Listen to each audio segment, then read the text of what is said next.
का हमारे YouTube channel पे बात करेंगे इंडियन ऑयल शेयर के बारे में। काफी सारी नई अपडेट्स आती नजर आ रही हैं और वीडियो के एंड पर बात करेंगे कुछ डिविडेंड, स्प्लिट और काफी सारी कंपनियों ने नए बोनस की घोषणा भी करी है। तो वीडियो को शुरू करने से पहले एक छोटी सी रिक्वेस्ट उन लोगों से भी करना चाहेंगे, चैनल पर फर्स्ट टाइम आया तो चैनल को सब्सक्राइब जरूर कर लीजिए ताकि आने वाला सारा अपडेट आप तक पहुंचता रहे। तो फिर शुरू करते हैं आज की ये वीडियो। मैं हूं आपका दोस्त करण, स्वागत है आपका अपने ही। क्रूड और ब्रेंट के प्राइसेस आप लोग देख पा रहे हैं, एक बड़ी रैली नीचे की तरफ से ऊपर की तरफ आती हमें नजर आई है। एक बार फिर से ब्रेंट जो है $70 के पास यानी कि 69 से अबव देखने के लिए मिल रहा है। पहली बात तो ये कि ऑयल मार्केटिंग कंपनियों के लिए बिल्कुल अच्छी बात नहीं है। दूसरा ये, इससे पहले क्लियर करेंगे कि जितनी भी वीडियो में बातचीत हो रही है या फिर हम न्यूज़ के बेस पर बात करें फॉर एजुकेशन पर्पज के लिए, अगर कोई आप निवेश करना चाहें तो फाइनेंशियल एडवाइजर की सलाह पहले लें, खुद स्टडी जरूर किया करें। मैं अपने पर्सनल निजी विचारों की बात करूंगा और हो सकता है मैं गलत भी हूँ। तो यहाँ पर देखिए, एक बड़ा प्रॉफिट बुकिंग का कारण बन सकता है ब्रेंट और क्रूड ऑयल के बढ़ते प्राइसेस के साथ। काफी सारे कारण हैं जहां पर प्रॉफिट बुकिंग का एक सिनेरियो बनता नजर आ सकता है इंडियन ऑयल में। पहला कारण, हमें क्रूड ब्रेंट के प्राइसेस बढ़ते नजर आ रहे हैं और अगर ये और ज्यादा स्पीड से 73, 75 तक भी पहुंचते हैं ब्रेंट ऑयल के प्राइसेस, तो दैट मीन एक बड़ा कारण मिलेगा प्रॉफिट बुकिंग का, जो स्टॉक को 10-10 पॉइंट तक भी नीचे की तरफ कर सकता है, जो मुझे लगता है, जो मेरा निजी विचार है, मैं गलत भी। देखिए, अगर मैं इंपॉर्टेंट लेवल्स की बात करूं, जो लगता है अकॉर्डिंग टू पास्ट जो हमें देखने के लिए मिला है, अब यहाँ पर करीब एक इंपॉर्टेंट एनालिसिस द्वारा भी जो रेजिस्टेंस बताए जा रहे हैं वो 85, 95 और ज्यादा अगर तेजी रहती है तो 200 तक भी देखने के लिए मिल सकता है। ये जरूरी नहीं है कि कहां से पासा पलटे, एक बार कहां से प्रॉफिट बुकिंग देखने के लिए मिले, ये कोई जरूरी नहीं है। हो सकता है प्रॉफिट बुकिंग ज्यादा भी आ सकता है। प्रॉफिट बुकिंग का मतलब है कि एक बार स्टॉक इतना लेवल नीचे भी लेके जा सकता है, ये मतलब नहीं है कि वो फिर ऊपर आएगा ही आएगा या क्या होगा वो। देखिए, मार्केट में कभी भी कुछ एक्यूरेट नहीं कहा जा सकता, कहीं ना कहीं इंपॉर्टेंट सपोर्ट्स लेवल्स रहते हैं, बायर सेलर्स का गेम रहता है। तो फिलहाल ये जोन जो इंपॉर्टेंट ऊपर की तरफ है, ये काफी इंपॉर्टेंट रेजिस्टेंस के जोन है। कहां से स्टॉक नीचे की तरफ आ सकता है ये कहना मुश्किल है। हो सकता है इन लेवल्स का भी ब्रेकआउट करके स्टॉक इसके भी ऊपर सस्टेन करे, लेकिन यहाँ पर आप लोगों को या फिर जो नए यहाँ पर आने वाले लोग हैं इंडियन ऑयल में, उनको अवेयर रहना चाहिए, ऐसा मुझे लगता है। मेरा निजी विचार है, मैं गलत भी हो सकता हूँ। आपको क्या लगता है आप भी बता सकते हैं कमेंट पर। प्रॉफिट बुकिंग का कारण एक और भी हमारे पास है। पहला, कुछ स्टॉक खड़ा ही रेजिस्टेंस के पास है, लगभग हो सकता है यहाँ से और भी रैली आए, लेकिन ऊपर रेजिस्टेंस है। दूसरा, फिर यहाँ पर हमें क्रूड के बढ़ते प्राइसेस भी एक कारण बनाते नजर आ रहे हैं और तीसरा, RSI भी ऐसा इंडिकेट कर रही है जो कि 70 से अबव है, ओवरबोट जोन में है, जिसका मतलब RSI ऐसा इंडिकेट करती है कि खरीदारी ज्यादा हो चुकी है, बिकवाली आनी चाहिए। वैसे तो रेलवे स्टॉक्स में तो हमने इसको 95 तक भी जाते देखा है, ऐसी बात नहीं है, लेकिन फिलहाल नेचुरल टाइम पे जब कोई ऐसी न्यूज़ ना हो फिर स्टॉक मतलब फिर ज्यादा यहाँ पे कुछ कहा नहीं जा सकता, लेकिन फिर भी कहीं पर भी जो है प्रॉफिट बुकिंग देखने के लिए मिल सकती है। लेकिन बायर स्टॉक में कहीं ना कहीं मॉडरेट एक्टिव है। MACD सिग्नल ऑल्सो ग्रीन है। मैंने आपको 155 के लेवल्स पर भी ये टेक्निकल वाइज शेयर किया ही था, तभी मैंने आप लोगों को बोला था कि ट्रेंड जो है चेंज होता नजर आ रहा है, बायर स्टॉक में एक्टिव होते नजर आ रहे हैं। सो फिलहाल कहीं ना कहीं मॉडरेट स्ट्रॉन्ग है ट्रेंड, मतलब बायर्स कहीं ना कहीं स्टॉक में। लेकिन RSI को देखते हुए और कुछ इंपॉर्टेंट लेवल्स को फिर और क्रूड ब्रांड को देखते हुए यहाँ पर अवेयर रहना चाहिए। कहीं ना कहीं प्रॉफिट बुकिंग भी आती ऊपर के लेवल से नजर आ सकता। कौन से लेवल से आएगी ये तो देखिए कोई भी नहीं बता सकता। दूसरा पॉइंट यहाँ पर ये भी है कि म्यूचुअल फंड का डाटा भी सामने आता नजर आ रहा है। हो सकता है ये एक्यूरेट अपडेट ना हुआ हो, 1, 2, 3, 4 दिन में और प्रॉपर अपडेट हो, लेकिन फिलहाल अब तक का जो डाटा है वो 1 करोड़ स्टॉक्स का चेंज होता डाटा है। फेब का मंथ चल रहा है, जनवरी का डाटा अपडेट हुआ है। 48 म्यूचुअल फंड्स ने बाय किया है, 21 म्यूचुअल फंड ने सेल किया है। खरीदने वाले ज्यादा है, बेचने वाले कम है। लेकिन टॉप बायर्स की बात करूं तो 7 लाख हाईएस्ट बाइंग करीब रही है, 7 लाख स्टॉक्स से नीचे की तरफ Motilal Oswal value index fund तक अभी तक जो डाटा अपडेट हुआ। उसके बाद कोई 4,80,000, 3,10,000, 2.5 लाख इस तरह से बाइंग आती नजर आई। टॉप बायर्स मैंने दिखाए। टॉप सेलर की बात करूं तो 38-39 लाख के करीब ICICI prudential energy opportunity fund ने जनवरी मंथ का डाटा जो अपडेट हुआ है उसमें प्रॉफिट बुकिंग की है। ICICI प्रूडेंशियल ने भी 18 लाख स्टॉक्स के करीब सेल किया है। भारत 222 ETF ने भी 16-17 लाख स्टॉक बेचे हैं। लेकिन देखा जाए तो यहाँ पर जो है क्वांटिटी वाइज क्वांटिटी वाइज हमें स्टॉक में प्रॉफिट बुकिंग देखने के लिए मिली है। कहीं ना कहीं म्यूचुअल फंड्स द्वारा माल ज़्यादा क्वांटिटी वाइज बेचा गया है। वैसे तो म्यूचुअल फंड्स की बहुत बढ़िया होल्डिंग इंडियन ऑयल में बनी हुई है, लेकिन फिर भी यहाँ पर एक प्रॉफिट बुकिंग देखने के लिए हमें मिली है। देखिए, मेरा एक्सपीरियंस यहाँ पर यह भी रहा है कि जब बार बार 2 बार 3 बार म्यूचुअल फंड्स 2-3 महीने में डाटा बार बार खरीदते हैं, ग्रीन में रहता है, तो वो एक स्टॉक के लिए अच्छा होता है। फिलहाल रिसेंट हमने वेदांता में भी ये देखा, पीएफसी में मैंने ये देखा, और काफ़ी सारे स्टॉक्स भी मैंने शेयर किए, उनमें भी मैंने यही चीज़ देखी कि जहाँ जहाँ 2 महीने 3 महीने से कंटिन्यूसली बाइंग रहती है म्यूचुअल फंड्स द्वारा, वो स्टॉक में काफ़ी अच्छी प्रोबेबिलिटी बनती है। लेकिन वहाँ पर वो कब प्रॉफिट बुक कर लें, ये भी यहाँ पर अवेयर रहना पड़ता है। यानी कि वही बात, अगर कुछ प्रॉफिट मिले तो ले करके निकल जाना चाहिए शॉर्ट पीरियड के लिए। लंबे समय के लिए तो देखिए फिर स्टॉक्स अपने लेवल्स पर काम करते ही हैं। लंबे समय का नजरिया तो एक अलग पॉइंट रहता है। एक और पॉइंट यहाँ पर समझ में आता है कि वेनेजुएला से तेल आने के बाद क्या घट जाएंगे पेट्रोल डीजल के दाम, या फिर इंडिया को कितनी बचत होगी। मैंने पहले भी कहा, जो भी बातचीत शेयर हो रही है अपने निजी विचार हैं, आप अपने फाइनेंशियल एडवाइस की सलाह लिए बिना पैसा ना लगाएं। देखिए, एक पॉइंट पर एक आगे पॉइंट समझ लें। नॉर्मल अपडेट जो है, इंडियन ऑयल ने पश्चिम अफ्रीका और मध्य पूर्व से भी 6 मिलियन बैरल कच्चा तेल खरीदा। व्यापारियों के मुताबिक यह कदम रूस से तेल की खरीद से भारत के पीछे हटने का संकेत देता है। रिफाइनरी मार्च अप्रैल के लिए या संभव उसके बाद भी रूसी तेल से परहेज कर रहे हैं। राइटर्स पर ये अपडेट हमें देखने के लिए मिलती है, जिस पर हम ये समझते हैं कि कहीं ना कहीं मध्य पूर्व पश्चिम अफ्रीका से तेल खरीदा जा रहा है, रूस से कम। जो कि मैंने आपको हर वीडियोस में लगभग ये बता ही दिया है कि रूस से तेल खरीदना और बाकी देशों से तेल खरीदना बहुत बड़ा फर्क रहता है। सस्ता मिलता है हमें रूस से तेल, और बाकी देशों से ज़्यादा महंगा मिलता है कहीं ना कहीं कंपैरिजन रूस। इंडियन ऑयल ने अंगोला के पास फ्लोर और नाइजीरिया के अगबामी में अक्पो कच्चे तेल का अधिग्रहण किया है,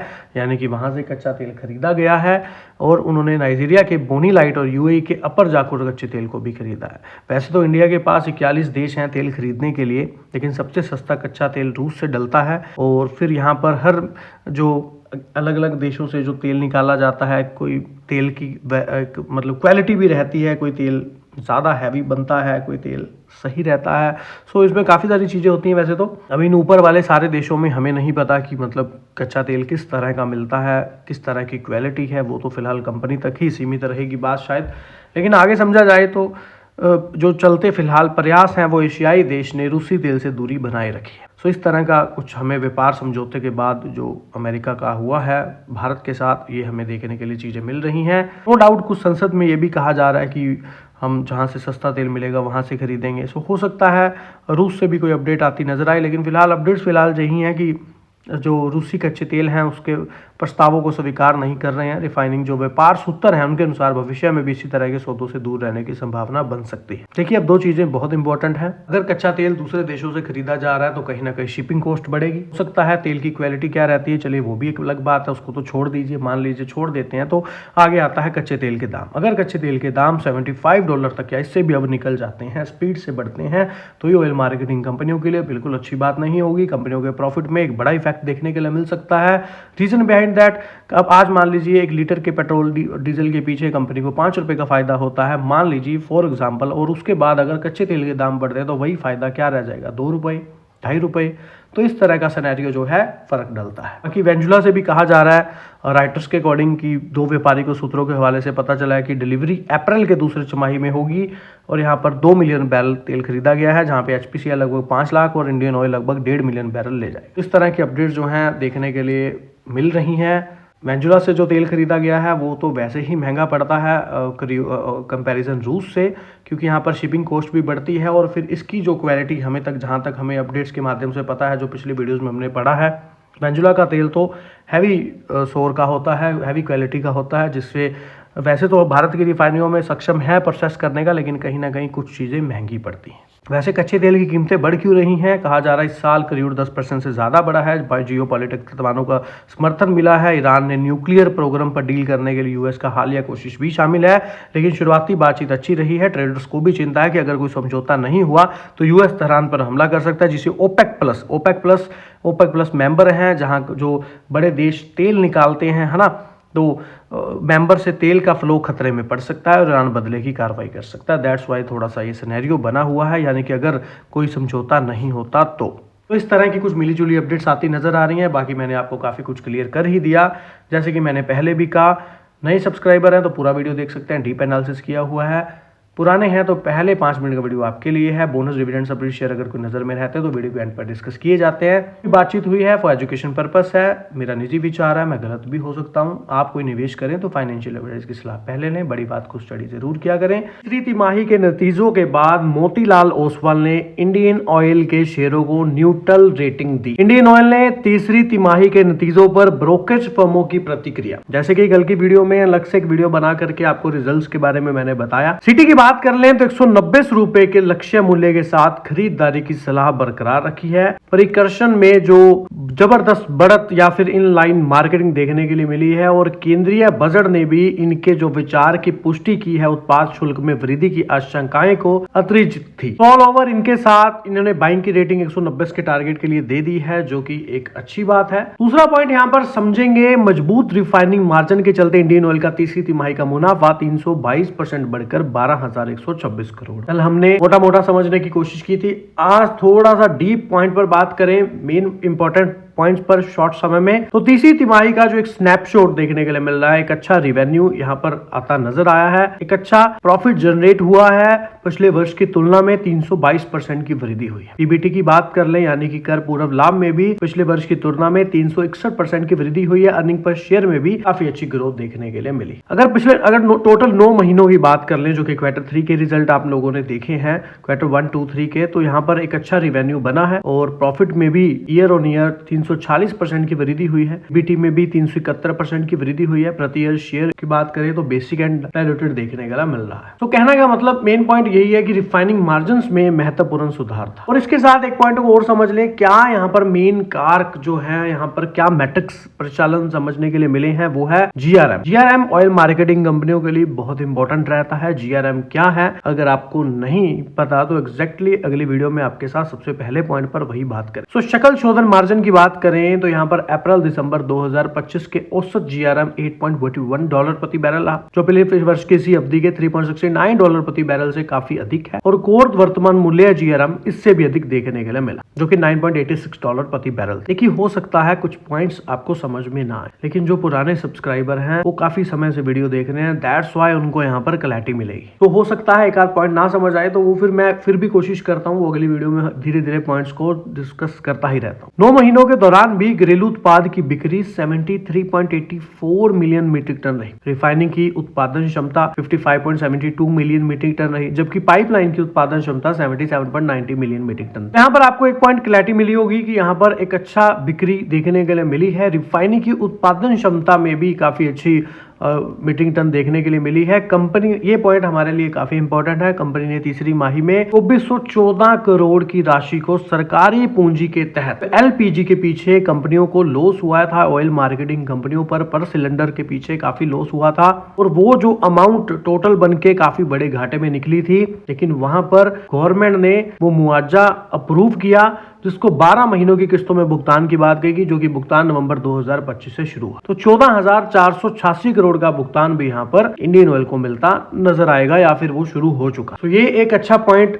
जो गवर्नमेंट की तरफ से हमें देखने के लिए मिला, जो गवर्नमेंट ने यहाँ पर सपोर्ट किया। फिर यहाँ पर हमें कोई टैक्स के रिलेटेड भी कोई शुल्क अलग से अतिरिक्त लगता बजट में ऑयल मार्केटिंग कंपनियों के लिए नजर नहीं आया, क्योंकि ये काफी अच्छा पॉइंट साबित। अगर हम जेफरीज की बात करें तो इनकी रेटिंग आती नजर आई है, इन्होंने भी बाइंग की रेटिंग इंडियन ऑयल पर दी है, प्रति शेयर 190 का टारगेट दिया है। सिटी ने, हमने पहले वीडियो को शुरू करने पर बात की थी, सिटी ने भी 190 के टारगेट दिए थे। जेफरीज का कहना है कि मजबूत रिफाइनिंग मार्जिन के चलते इबिटा अनुमानों के अनुरूप 2026 के कच्चे माल की कीमतों में गिरावट के दृष्टिकोण ने मार्केटिंग मार्जिन को समर्थन। अब पॉइंट आगे क्या है, रूस कच्चे माल के संभावित नुकसान से वित्त वर्ष 2027 में मार्केटिंग मार्जिन पर दबाव पड़ने की संभावना है। उत्पाद शुल्क में वृद्धि से इस जोखिम को कम किया जा सके। तो जो भी पॉइंट है वो फिलहाल मार्केटिंग मार्जिन पर देखने के लिए मिल रहा है, इनके द्वारा जो बताया जा रहा है। जेपी मॉर्गन ने भी इंडियन ऑयल की ओवर रेटिंग दी है। कंपनी ने इसके शेयर का लक्ष्य 200 रुपए प्रति शेयर निर्धारित किया है। कंपनी का कहना है कि नतीजे उम्मीद के मुताबिक रहे और वॉल्यूम ग्रोथ से इन्हें समर्थन मिला। कच्चे माल की बढ़ती कीमतों का असर चौथी तिमाही के नतीजों में भी देखा जा सकता है। तो वही बात है, अब जो ब्रोकरेज है वो भी कच्चे माल की बढ़ती कीमतों पर ही बात कर रहे हैं और यही बात लगभग जेफरीज द्वारा भी कही है। यहाँ पर मेन पॉइंट है Q4 क्या देखने के लिए मिल सकता है। इंडियन ऑयल कॉर्पोरेशन यानी कि भारत के दैनिक जीवन को शक्ति प्रदान करने वाली एक अदृश्य शक्ति के रूप में खड़ी है, जो कि एक ऊर्जा कंपनी से कहीं बढ़कर, यानी कि इंडियन ऑयल एक राष्ट्रीय जीवन रेखा है जो देश के कोने कोने में लोगों को, उद्योगों और आकांक्षाओं को जोड़ती है। फॉर्चून ग्लोबल में 500 में से 127वें स्थान पर इंडियन ऑयल भारत की शीर्ष रैंक वाली ऊर्जा यानी कि सार्वजनिक क्षेत्र की कंपनी है और वैश्विक ऊर्जा बाजार में एक विश्वसनीय नाम। राष्ट्रीय के अपने सशक्त आदर्शों से प्रेरित होकर इंडियन ऑयल भारत को विकसित और आत्मनिर्भर बनाने की दिशा में भी निरंतर प्रगति कर रही है। दूसरा पॉइंट समझे तो 1964 में अपनी स्थापना के बाद इंडियन ऑयल भारत के साथ कंधे से कंधा मिलाकर विकसित हुआ है। देश की ऊर्जा आवश्यकताओं को, आर्थिक महत्वाकांक्षाओं को भी ढलता नजर आया है। इन पॉइंट समझे तो शोधन, पाइपलाइन, विपणन, पेट्रोकेमिकल, गैस, रिन्यूएबल एनर्जी, उभरते हरित ईंधन की तरफ कंपनी काफी अच्छा करती नजर आ रही है। इंडियन ऑयल के पास लगभग 10 रिफाइनरियां हैं जिनका स्वातिंग और संचालन वह खुद करती है और इन रिफाइनरियों की संयुक्त क्षमता भी 80.75 मिलियन मीट्रिक टन प्रति वर्ष है, जो भारत के सबसे बड़े क्रॉस कंट्री पाइपलाइन नेटवर्क का प्रबंधन भी करती है, जो कि 20,000 किलोमीटर से अधिक लंबा है और प्रति वर्ष 100 मिलियन मीट्रिक टन से अधिक पेट्रोलियम उत्पादों का परिवहन भी करता है। 40,000 से अधिक ईंधन स्टेशन, 63,000 से अधिक ग्राहक संपर्क बिंदु यानी कि कस्टमर जो जुड़े हुए हैं और एक विशाल खुदरा नेटवर्क के साथ इंडियन ऑयल प्रतिदिन 3 करोड़ से अधिक ग्राहकों की सेवा प्रदान करता है। प्रतिदिन 22 लाख एलपीजी सिलेंडर को रिफिल करता है। 130 हवाई अड्डों पर प्रतिदिन 2800 से अधिक उड़ानों का ईंधन प्रदान करता है। तो ओवरऑल आप समझ पा रहे होंगे मैं आपको क्या कहना चाह रहा हूँ। इसमें कुछ अलग से समझाने वाला नहीं है। हम यहाँ पर मेन मोटिव से थोड़ा डीप बात कर रहे हैं कंपनी के बिजनेस को लेकर के कि एक्चुअल में कंपनी कर क्या रही। समझा जाए तो यहाँ पर काफी अच्छी चीजें हैं समझने के लिए। इंडियन ऑयल की अगर विशालता की बात करें तो एक जिम्मेदारी की भावना के अनुरूप है। भारत की सबसे बड़ी ग्राहक केंद्रीय संगठनों में से एक होने के नाते कंपनी अपने दूरस्थ क्षेत्रों में भी निर्बाध ऊर्जा पूर्ति सुनिश्चित कर इसका प्रमुख जो एलपीजी ब्रांड इंडेन है 15 करोड़ से अधिक घरों तक पहुंचता है, जबकि प्रधानमंत्री उज्ज्वल योजना जैसी पहलों ने भी ग्रामीण और आर्थिक रूप से कमजोर परिवारों में भी स्वच्छ खाना पकाने के ईंधन को पहुंचाने में मदद की। तो ये है इंडियन ऑयल के ऑल ओवर बिजनेस की बात हमने जो की। इसके अलावा समझे तो इंडियन ऑयल परिवर्तन की ओर भी बढ़ता नजर आ रहा है। कंपनी भारत के स्वच्छ ऊर्जा, आपको पता है गवर्नमेंट का टारगेट है 2047 देश को नॉन फॉसिल फ्यूल से यहाँ पर अग्रह करना और नॉन फॉसिल फ्यूल से चलने वाली जो ग्रीन एनर्जी से चलने वाली चीजें हैं लाइक हरित हाइड्रोजन, जैव ईंधन, सभी बायोगैस, सीबीजी, इथेनॉल मिश्रण, एसएफ तत्व, विमान ईंधन, इलेक्ट्रिक मोबिलिटी में भी भारी निवेश कंपनी करती नजर आ रही है बैक टू बैक। अगर मार्च 2025 तक की बात कर ली जाए तो E20 पेट्रोल 8,000 से अधिक आउटलेट पर उपलब्ध, 470 से अधिक आउटलेट एथनॉल 100 पर उपलब्ध। इंडियन ऑयल भारत में 14,000 से अधिक इलेक्ट्रिक वाहन चार्जिंग स्टेशन भी संचालित कर रहा है, जो भारत के कुल चार्जिंग स्टेशनों का लगभग 58% है। यह कंपनी टाटा मोटर के सहयोग से हाइड्रोजन फ्यूल सेल बसों का संचालन भी करती है। अगर हम बात करें हरित नवचारों में सूर्यानुतन सोलर कुकटॉप यानी कि सोलर कुकटॉप जैसे उत्पाद और बड़े पैमाने पर हाइड्रोजन कार्बन कैप्चर परियोजनाएं भी शामिल है। तो इस तरह से ऑल ओवर आप कंपनी का पॉइंट टू पॉइंट समझ पा रहे हैं किस तरह से कंपनी अपने पहले इंडियन फिर ऑयल का सिद्धांत उसकी CSR पहलों में गिराई में झलकता है। यानी कि वित्त वर्ष 2024-25 में ही कंपनी ने CSR में भी 460.49 करोड़ का निवेश किया, जिससे स्वास्थ्य सेवा, शिक्षा, स्वच्छता, महिला शक्तिकरण और कौशल विकास, ग्रामीण विकास, पर्यावरण स्थिरता में 13.6 मिलियन से अधिक लोगों को लाभ है। इंडियन ऑयल को देखिए कई राष्ट्रीय और अंतर्राष्ट्रीय पुरस्कार भी मिले हैं, कहीं कहीं से बहुत सारी जगहों से मान्यता भी प्राप्त हुई है। ऑल ओवर मेन पॉइंट को समझे तो वो ये है कि इस तरह से इंडियन ऑयल पूरे देश में फैला हुआ अपना बिजनेस, अपना काम करता रोजाना नजर आ रहा है। होप सो आप लोग समझ पा रहे होंगे कि इंडियन ऑयल एक्चुअल में क्या कर रहा है, और अगर आप यहाँ पर पैसा लगा करके बैठे हैं तो भी आपको समझ आया कि इंडियन ऑयल का एग्जैक्ट बिजनेस चल क्या रहा है, और अगर नहीं लगाए या फिर लगाने के बारे में सोच रहे हैं तब भी आपको पता चला होगा कि यहाँ पर इंडियन ऑयल का बिजनेस क्या है। लेकिन यहाँ पर जून तक इनका फायदा देखिए ऑयल मार्केटिंग कंपनियों को तो है ही, तेल सस्ते में खरीदा जा रहा है और एक अच्छा मुनाफा भी ऑयल मार्केटिंग कंपनियां कमा रही हैं। क्रूड के दाम $50 प्रति बैरल या उससे भी कम हो सकते हैं, जो कि कल की वीडियो में हमने डिस्कस किया था, एनालिसिस द्वारा ऐसा कहना था। इससे भारत को अपना इंपोर्ट बिल घटाने में भी मदद मिलेगी और इस मद में बहुत ज्यादा खर्च करते हैं। तो पिछले 20 वर्ष में भी बात करें तो $161 अरब का कच्चा तेल आयात किया गया था। तो ये एक बड़ी ही पॉजिटिव न्यूज है। अगर यहाँ पर जो ये तो खैर हो ही रहा है,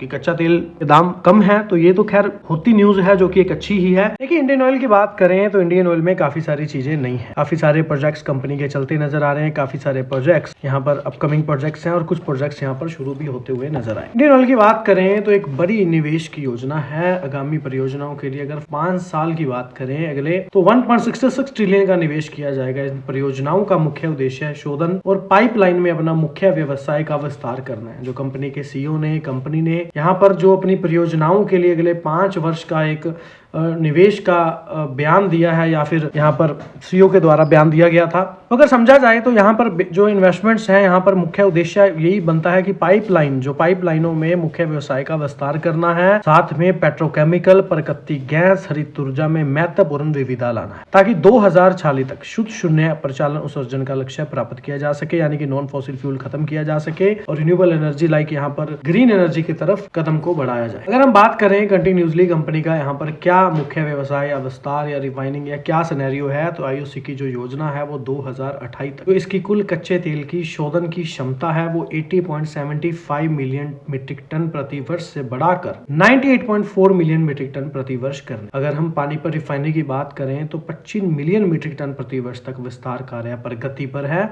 जो जून 2026 तक इसके चालू होने की उम्मीद है। पानीपत रिफाइनरी। गुजरात रिफाइनरी की बात करें तो इसकी भी क्षमता 13.7 मिलियन मीट्रिक टन प्रति वर्ष से बढ़ाकर 18 मिलियन मीट्रिक टन प्रति वर्ष करने का कार्य प्रगति पर है, जो 25-26 में से चालू करने का प्रस्ताव है। बरौनी रिफाइनरी की बात कर ले, उत्पाद क्षमता 6 मिलियन मीट्रिक टन प्रति वर्ष से बढ़ाकर 9 मिलियन मीट्रिक टन प्रति वर्ष करने के साथ साथ पेट्रोकेमिकल इकाइयों को जोड़ने का भी कार्यान्वयन के अधीन है। तो इस तरह से कंपनी अपनी जो रिफाइनरियां हैं उन पर अपनी कैपेसिटी को बढ़ाती है। अगर कोई भी कंपनी अपनी इन्वेस्टमेंट, अपनी लागत या अपनी क्षमता को बढ़ाती है अपने बिजनेस के लिए, तो फिर उसके बाद उस कंपनी की सेल्स में भी इजाफा होता है। जब फिर किसी कंपनी की सेल्स में इजाफा होता है तो कंपनी के प्रॉफिट में अपने आप फर्क पड़ता है। अगर यहाँ पर अगर इंडियन ऑयल की बात करें तो इसमें तो काफी सारी चीजें हैं जो कि सारा कुछ देख करके चलना है, जैसे कि क्रूड ऑयल के प्राइस, इस तरह से पेट्रोल डीजल के दाम, तो इनमें तो काफी चीजें देखनी पड़ती हैं। लेकिन अगर पॉइंट पर पॉइंट समझें तो यहाँ पर कंपनी का जो मेन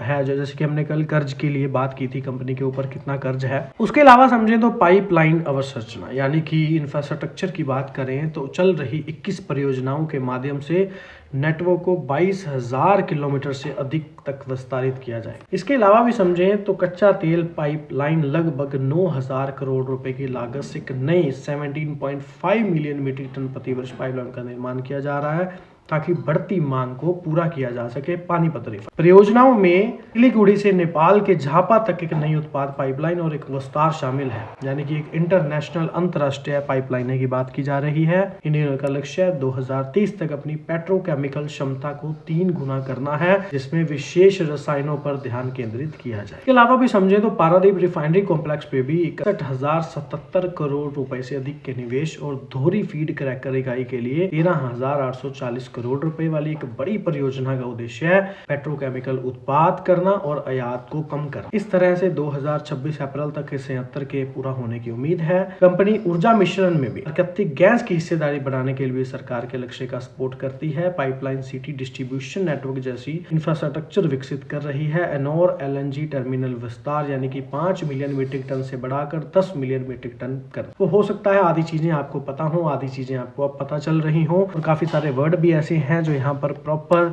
जो है कंपनी अपनी प्राकृतिक गैस पर भी हिस्सेदारी बढ़ा रही है। तो ऑल ओवर कंपनी का एक बढ़िया बिजनेस प्लान हम समझ पा रहे हैं। नवीकरणीय ऊर्जा यानी कि रिन्यूएबल एनर्जी पर भी कंपनी का विस्तार करना जारी है। पोर्टफोलियो को 3 वर्षों के भीतर 18 गीगावाट का लक्ष्य शामिल है, जहां पर अपने पोर्टफोलियो को 31 गीगावाट तक बढ़ाने की बात कही जाए। इसके अलावा कंपनी की एक सहायक कंपनी टेरागली लिमिटेड के माध्यम से भी किया जाए। और ग्रीन हाइड्रोजन भी आपको पता है, ग्रीन हाइड्रोजन पर भी कंपनी बड़ा ही लेवल पर काम कर रही है। जैव ईंधन SAF जो जहाजों में डलता है, और फिर नए उद्यम पर भी यहाँ पर कंपनी का बना सिस्टम, परमाणु ऊर्जा, बैटरी निर्माण, और फिर इसके अलावा भी समझे तो ऊर्जा परिवर्तन के लिए ही 2.5 ट्रिलियन का भारी निवेश करना जारी है। इसमें हरित हाइड्रोजन, जैव ईंधन 2028 तक रिन्यूएबल एनर्जी क्षमता को 18 गीगावाट तक विस्तारित करना शामिल है। तो इस तरह से कंपनी लगातार अपने इन्वेस्टमेंट्स पर फोकस करती नजर आ रही है। चाहे हम ग्रीन हाइड्रोजन की बात कर लें, प्रोजेक्ट स्प्रिंट पर हमने एक परसों वाली वीडियो पर भी आपके साथ ऑल ओवर डिस्कस किया था कि क्या प्रोजेक्ट स्प्रिंट का मीनिंग है और क्या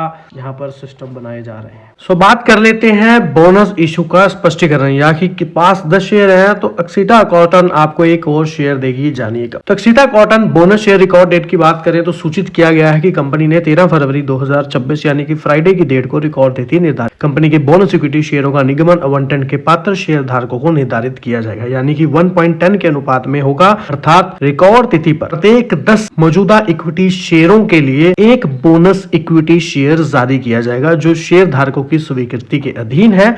और कॉटन अक्षिता कॉटन ने एक नियामक फाइलिंग में भी कहा, यानी कि 5 जनवरी को यह बैठक हुई थी और यहाँ पर सिफारिश की गई बोनस इक्विटी शेयर यानी कि 1.10 के अनुपात में जारी किए जाएं। और यहाँ पर यानी प्रत्येक 10 मौजूदा इक्विटी शेयरों के बदले एक मूल्य एक बोनस इक्विटी शेयर आवंटित साथ में किया जाएगा जो शेयर धारकों की मंजूरी के अधीन होगा। अगर वैसे बोनस निगम के पहले कंपनी की चुकता शेयर पूंजी 34.77 करोड़ है। बोनस निगम पूरा होने के बाद कंपनी की चुकता शेयर पूंजी बढ़कर 38.25 करोड़ रुपए तक होने की उम्मीद है, जो 1 रुपए अंकित मूल्य के शेयरों के बराबर हो। सीधा कॉटन इस बोनस शेयर निगम के लिए 3.47 करोड़ रुपए के मुक्त भंडारण का उपयोग करेगी, जिससे बोनस शेयर निगमन के लिए पूंजीकृत किया जाएगा। यानी कि 31 मार्च 2025 को समाप्त हुए वर्ष के लिए कंपनी की जो वित्तीय परिणामों के अनुसार कंपनी के पास 28.2 करोड़ रुपए का मुक्त भंडार है, जो कि एक मजबूत भंडार स्थिति को दर्शाता है। बोर्ड मीटिंग की तारीख से 2 महीने के भीतर यानी 4 मार्च 2026 को या उससे पहले सीता कॉटन द्वारा ऐसे बोनस शेयर भेजे जाने की अनुमानित तारीख है। शेयर की बात करें तो ऑल टाइम यहाँ पर रिकॉर्ड जो है ऑल ओवर जो रिटर्न माइनस ही देखने के लिए फिलहाल मिल रहे हैं। शेयर होल्डर्स की बात करें तो यहाँ पर पैटर्न सही बना हुआ है। प्रमोटर्स की होल्डिंग है। FII ने भी स्टेक अपना बढ़ाया है सितंबर मंथ में, जून से सितंबर में, और नंबर ऑफ शेयर होल्डर्स भी यहाँ पर देखने के लिए मिल रहे हैं और पब्लिक का स्टेक भी यहाँ पर अच्छा खासा बना हुआ है। बाकी देखिए, जैसे कि आपको पता है ये वीडियो बनाते हैं आप एजुकेशन पर्पज के लिए। कोई भी निवेश करें, कोई भी डिसीजन लें, फाइनेंशियल एडवाइजर की सलाह पहले लें। बड़ी बात खुद स्टडी जरूर क्या करें। चैनल पे सभी लोगों का तहे दिल से धन्यवाद। था कि 29 जनवरी को कंपनी बोनस अनाउंस कर सकती है, तो यहाँ पर एक पर 4 शेयर बोनस देने का ऐलान जो है कंपनी यहाँ पर करती आई है। यहाँ पर कंपनी ने बोर्ड मेंबर से 4.1 रेशो के बोनस शेयर जारी करने के प्रस्ताव को मंजूरी दी है, जिसका मतलब है कि जिन निवेशकों के पास कंपनी के एक शेयर है उन्हें 4 अतिरिक्त बोनस शेयर मिलेंगे। कंपनी के शेयरों का फेस वैल्यू 1 है। बोनस शेयर भी इसी फेस वैल्यू पर जारी किए जाएंगे। क्यूपिड लिमिटेड ने एक्सचेंज फाइलिंग में साफ कहा है कि यह बोनस शेयर इशू अभी शेयर धारकों को रेगुलेटरी अथॉरिटी की मंजूरी के अधीन है। कंपनी एक EGM बुलाएगी जहां शेयर धारकों की सहमति ली जाएगी। वहीं रिकॉर्ड डेट को लेकर कंपनी ने कहा है कि इसके बाद में बोर्ड द्वारा तय किया जाएगा। समय पर स्टॉक एक्सचेंज को इसकी जानकारी दी जाएगी। रिकॉर्ड डेट वही तारीख होती है जिसके आधार पर यह तय किया जाता है कौन से निवेशक बोनस शेयर पाने के हकदार रहेंगे। यानी कि कंपनी के बोनस शेयर इतिहास पर भी नजर डालें तो पहली बार नहीं है। BSE के आंकड़ों के मुताबिक क्यूपिड लिमिटेड अब तक 3 बार बोनस दे चुकी है। कंपनी पहली बार बोनस 2018 में 1.5 रेशो, दूसरा 2024 में 1.1 रेशो, फिलहाल तीसरी बार कंपनी ने 4.1 बोनस का ऐलान किया, जो कि काफी पॉजिटिव माना जा रहा है। बाकी देखिए, यहाँ पर आपको भी ध्यान रखना होगा, अगर क्यूपिड लिमिटेड जो है मीटिंग करती है और डेट का, तो वो भी आप लोग ध्यान में रख सकते हैं।